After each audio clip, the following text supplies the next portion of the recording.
Hello नमस्कार साथियों, मैं आपका अपना दोस्त नीरज आप सभी का स्वागत करता हूं आपके अपने यूट्यूब चैनल नीरज स्टडी 01 में। उम्मीद करता हूं आप लोग मस्त होंगे, स्वस्थ होंगे। आपको पता है आपके हिंदी की जो है क्लास कराई जा रही है, यह आपकी आज आखिरी क्लास होगी जो कि आपकी 25वीं क्लास है। इससे पहले हम आपकी जो है 24 क्लास करा चुके हैं। जिन लोगों ने वो क्लास नहीं देखी तो प्लेलिस्ट में जाइए, प्लेलिस्ट है कंप्लीट हिंदी 25 क्लास के नाम से। ये क्लास आपकी जो है यूपी पुलिस, एसएससी जीडी और फॉरेस्ट गार्ड उन सभी एग्ज़ाम के लिए जिनमें आपकी हिंदी से क्वेश्चन पूछे जाते हैं। मैंने आपकी 25 क्लास कराई हैं। ये 25 क्लासों में मेरे पास जो भी नोट्स थे, जितनी भी बुक से क्वेश्चन बन सकते थे, वो सारे क्वेश्चन मैंने कराए हैं और बिल्कुल ट्रिक से क्वेश्चन कराए हैं जिससे कि आपकी चीज़ें समझ में आ जाएँ। आपका दिल यूपी पुलिस और एसएससी जीडी का एग्ज़ाम है फरवरी में, तो यूपी पुलिस का एग्ज़ाम जो है उसका अनुमान 11 फरवरी को लगाया जा रहा है। तो उसको ध्यान में रखते हुए जिन भी लोगों ने यूपी पुलिस एसएससी जीडी का जो है एग्ज़ाम देना है, उसकी तैयारी कर रहे हैं, तो वो ये 25 क्लास ज़रूर लगा लें। इन 25 क्लासों से उन्हें क्वेश्चन देखने को मिलेंगे। तो आज का हमारा लास्ट क्लास रहेगी, इस क्लास का नाम है अपठित गद्यांश। इससे जो है आपके जो है एग्ज़ाम में क्वेश्चन देखने को मिलेंगे। एक गद्यांश दे दिया जाएगा, उसके नीचे आपको 4 से 5 क्वेश्चन दे दिए जाएँगे, वो आपको करने होते हैं। वो क्वेश्चन आपको इसी गद्यांश में से देखकर करने होंगे, जो गद्यांश हमें दिया गया होगा उसी से देखकर करने होते हैं। तो क्लास को एक बार जो है सभी लोग मिलकर लाइक करेंगे, शेयर करेंगे। जो लोग चैनल पर नए आए हैं, चैनल को सब्सक्राइब करेंगे, बेल आइकन ऑल पर क्लिक करें जिससे हमारे क्लास के नोटिफ़िकेशन आपको टाइम टू टाइम पहुँचते रहें। मैं आपसे फिर बोलूँगा, आपकी 25 क्लास मैंने जो है शुरू की थी, 25 क्लास में आपकी हिंदी कंप्लीट कराने का आज ये आखिरी जो है प्रैक्टिस सेट है। अभी भी कोई डाउट है तो इंस्टाग्राम, फेसबुक का लिंक डिस्क्रिप्शन में डाल रखा है, वहाँ जाकर आप मुझे मैसेज कर सकते हैं, मुझे फॉलो कर सकते हैं। काफ़ी अच्छे तरीके से मैंने आपको ये 25 क्लास कराई हैं। यदि जो बच्चा इन 25 क्लास को 2 बार देख लेता है तो उसको कभी हिंदी पढ़ने की ज़रूरत नहीं पड़ेगी। यूपी पुलिस में आपके जो है 37 क्वेश्चन आने हैं हिंदी के, 1 क्वेश्चन 2 नंबर का होगा। ये क्लास आप देख लेते हो, आप 37 के 37 क्वेश्चन लेके निकल जाओगे। आज ही हम जो है आपके जो है अब यूपी जीके चलाने वाले हैं, उसकी स्पेशल क्लास होगी। 15 क्लास कराऊँगा, 15 क्लास में आपकी धूमा-धूमा कर देंगे भाई। यूपी पुलिस की जो यूपी जीके है उसको बिल्कुल ख़त्म कर देंगे। यूपी पुलिस में आपकी जो है 5 से 10 नंबर की यूपी जीके आएगी, पूरे-पूरे नंबर आप उसमें से लेकर आएँगे। और रीज़निंग की जो है आज ही रीज़निंग की आपको दूसरा प्रैक्टिस सेट, पहला प्रैक्टिस सेट देखने को मिलेगा। एक मिलेगा यूपी जीके का आप डेली और एक रीज़निंग का आपको मिलेगा। तो आइए शुरू कर लेते हैं क्लास। गद्यांश आपके सामने है, फटाफट से इसको पढ़ लेते हैं पहले, उसके बाद हम क्वेश्चनों को सॉल्व करेंगे इसमें से देखकर। आइए, हँसी शरीर के स्वास्थ्य का संदेश देने वाली है। वह एक साथ ही शरीर और मन को प्रसन्न करती है, पाचन शक्ति बढ़ाती है, रक्त को चलाती है और अधिक पसीना लाती है। हँसी एक शक्तिशाली दवा है। एक डॉक्टर के अनुसार हँसी जीवन की मीठी दवा है। आनंद से बढ़कर बहुमूल्य वस्तु मनुष्य के पास और नहीं है। कार्लाइल एक राजकुमार था। वह कहता है कि जो जी से हंसता है वह कभी बुरा नहीं होता। जी से हंसो, तुम्हें अच्छा लगेगा। अपने मित्र को हंसाओ, वह अधिक प्रसन्न होगा। शत्रु को हंसाओ, तुमसे कम घृणा करेगा। एक अनजान को हंसाइए, तुम पर भरोसा करेगा। उदास को हंसाइए, दुख घटेगा। एक बालक को हंसाओ, उसके स्वास्थ्य में वृद्धि होगी। वह प्रसन्न और प्यारा बालक बनेगा। कष्टों में और चिंताओं में एक सुंदर हंसी बड़ी प्यारी वस्तु भगवान ने दी है। तो इसमें जो है पूरे गद्यांश में हमें हंसी के बारे में दिया गया है। मतलब हंसी, हमें खुश रहना चाहिए और दूसरों को भी खुश रखना चाहिए। जो लोग जल्दी से हँसते हैं वो जल्दी से बीमार नहीं होते, उनका स्वास्थ्य अच्छा होता है और मानसिक स्थिति भी अच्छी होती है। तो इससे बनने वाले क्वेश्चन, आइए सीधा क्वेश्चन पे चलते हैं, फिर देखेंगे गद्यांश। हँसी से हँसी से विशेषण बनेगा। देखो, विशेष्य और विशेषण मैंने आपको करा दिए हैं, तो आपको बताना है कि हँसी से कौन-सा विशेषण बनेगा। 4 ऑप्शन आपके सामने हैं। तो हँसी से जो विशेषण बनेगा वो बनेगा हँसमुख। ऑप्शन नंबर सी इसका राइट आंसर हमारा हो जाएगा। नेक्स्ट क्वेश्चन देखते हैं। उसके स्वास्थ्य में वृद्धि होगी। वाक्य में रेखांकित पद का कारक है।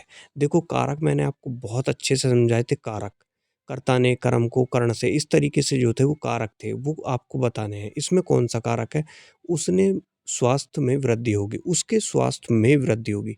में कहाँ आता है वो आपको बताना है। तो में कहाँ आता है? में कहाँ आएगा? वो आएगा ऑप्शन नंबर बी, अधिकरण कारक। मैंने आपको बताया था में और पर, ये कहाँ आते हैं दोनों? ये आते हैं कहाँ? अधिकरण कारक में। जिन लोगों ने वो क्लास नहीं देखी तो मैं आपसे फिर बोलूँगा आप वो क्लास ज़रूर देख लें। ये 25 क्लास कराई हैं, आप ये 25 क्लास ज़रूर देख लें एक बार एग्ज़ाम में बैठने से पहले, आप पूरे-पूरे नंबर लेकर आएँगे। बस क्लास को अपना सपोर्ट बनाए रखें, क्लास को लाइक करें, शेयर करें और यूपीजी के मैं जो करा रहा हूँ आपको पहला प्रैक्टिस सेट होगा आप और जो है रीज़निंग का भी पहला प्रैक्टिस सेट होगा, उन दोनों प्रैक्टिस सेट को बहुत सपोर्ट करें। बिल्कुल मैं जो है बुक लेकर आया हूँ नई, बिल्कुल उसमें से करा रहा हूँ, डिक्टो क्वेश्चन आपको एग्ज़ाम में देखने को वहाँ से मिलेंगे। आइए देख लेते हैं। प्रश्न उदास विशेषण शब्द है, उसकी भाववाचक संज्ञा बताइए। देखो प्रसन्न और उदास ये क्या है? विशेषण शब्द है, उसकी भाववाचक संज्ञा आपको बतानी है। तो प्रसन्न की क्या होती है? वो होती है प्रसन्नता, उदास की क्या होती है? वो होती है उदासी, जो हमें ऑप्शन नंबर बी में दिया हुआ है। प्रसन्न और उदास विशेषण शब्द हैं, इसकी भाववाचक संज्ञा तो क्या हो जाएगी? वो हो जाएगी प्रसन्नता और उदास की हो जाएगी उदासी। मनुष्य के पास सबसे अनमोल वस्तु है। देखो हमने पढ़ा मनुष्य के पास सबसे अनमोल वस्तु क्या थी? वो क्या थी? हँसी। जैसा कि हमने गद्यांश में पढ़ा है हँसी। देखो गद्यांश में एक तो इस तरीके के क्वेश्चन पूछे जाते हैं, क्वेश्चन दे दिया जैसे हमें दे रखा है कि इसका विशेषण बताओ, इसका विशेषण और पिछले में पढ़ा हमने हँसी का विशेषण बताओ। इस तरीके से विशेषण विलोम शब्द भी पूछ सकता है, पर्यायवाची भी। लेकिन एक होते हैं जो बिल्कुल गद्यांश से ही क्वेश्चन पूछे जाते हैं। एक ऐसा ही गद्यांश आपके सामने है अब। इस गद्यांश से बिल्कुल सारे क्वेश्चन जो बनेंगे इस गद्यांश से ही बनेंगे वो क्वेश्चन। आइए इसको भी पढ़ लेते हैं। देखो विद्यार्थी जीवन को मानव जीवन की रीढ़ की हड्डी कहें तो कोई अतिशयोक्ति नहीं होगी। विद्यार्थी काल में बालक में जो संस्कार पड़ जाते हैं जीवन भर वही संस्कार अमिट रहते हैं। मतलब जो संस्कार विद्यार्थी के जीवन में पड़ जाते हैं ना, वो संस्कार कभी मिटते नहीं हैं। इसलिए यही काल आधारशील कहा गया है। यदि यह नींव दृढ़ बन जाती है, मतलब जो बालक को आप संस्कार देंगे वो अच्छे से उसके मन में बैठ जाते हैं दिमाग में, तो वो अब उसके जीवन भर रहते हैं। तो जीवन सुदृढ़ और सुखी बन जाता है। यदि इस काल में बालक कष्ट सहन कर लेता है तो उसका स्वास्थ्य सुंदर बनता है। यदि मन लगातार अध्ययन कर लेता है तो उसे ज्ञान मिलता है, उसका मानसिक विकास होता है। जिस वृक्ष के प्रारंभ से सुंदर सींचन और खाद मिल जाता है तो वह पुष्पित और पल्लवित होकर संसार को सौरभ देता है। मतलब जो कोई पुष्प है उसको जो है खाद अगर टाइम पे मिल जाए तो वो क्या है जल्दी से जो है पुष्प मतलब फूल दे देता है और फल भी दे देता है, जिससे संसार को सौरभ देने लगता है। इसी प्रकार विद्यार्थी काल में जो बालक श्रम, अनुशासन, समय और नियमन के सांचे में ढल जाता है वह आदर्श विद्यार्थी सभ्य नागरिक बन जाता है। सभ्य नागरिक के लिए जिन-जिन गुणों की आवश्यकता होती है, उन गुणों के लिए विद्यार्थी काल ही तो सुंदर पाठशाला है। यहाँ पर अपने विद्यार्थी के बीच रहकर वे सभी गुण आ जाते हैं जिस जिसकी जिसकी विद्यार्थी को अपने जीवन में आवश्यकता होती है। तो आपने एक गद्यांश पढ़ा, इस गद्यांश से जो क्वेश्चन बनेंगे वह हम कर लेते हैं। देखो संसार को सौरभ देने का अर्थ है। आपने पढ़ा देखो पीछे पढ़ा आपको संसार में सौरभ देने का अर्थ। देखो यहाँ पढ़ा आपने देखो संसार को सौरभ देने लगता है। तो आपको उसके अर्थ बताने हैं। संसार में सुगंध फैलाता है, संसार को बेहतर बनाना है, संसार में पेड़ लगाने हैं, संसार को सुगंधित द्रव्य देना है। तो संसार को सौरभ देने का अर्थ क्या पढ़ा था हमने? वो पढ़ा था संसार को क्या पढ़ा था? बेहतर बनाने का। संसार का बेहतर बनाने का ऑप्शन नंबर बी। गद्यांश में आदर्श विद्यार्थी के किन गुणों की चर्चा की गई है? तो कौन से गुण हैं जिनकी चर्चा की गई है? वो कौन से हैं? वो है नियमावली पालन, मतलब जो पालन करेगा उसके गुणों के जो है वो क्या की गई है? चर्चा की गई है कि विद्यार्थी जीवन में जो है जो गुण हम उसमें डाल दें वही उसके जीवन में हमेशा उसे याद रहते हैं, उन्हीं पर वो चलता है। नेक्स्ट गद्यांश के आधार पर कहा जा सकता है कि विद्यार्थी जीवन में व्यक्ति अनेक गुणों को धारण कर लेता है। विद्यार्थी जीवन के लिए सुंदर पाठशाला की आवश्यकता होती है।